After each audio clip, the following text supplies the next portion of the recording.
Well, we try to keep the community as clean as possible.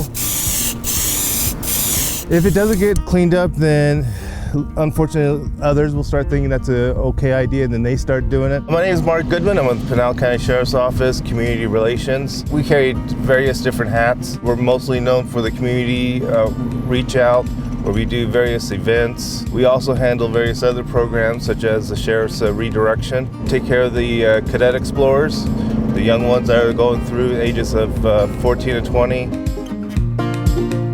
Right now we're heading to a utility problem. The homeowner says she's smelling some gas. Do you need water or anything? We respond to several different types of calls, and that way they'll free up the deputies to handle the more dangerous things. If it's not an immediate threat, then we could normally handle those. I don't think I've worked a day in the past 2 years being able to work with the community and with other first responders.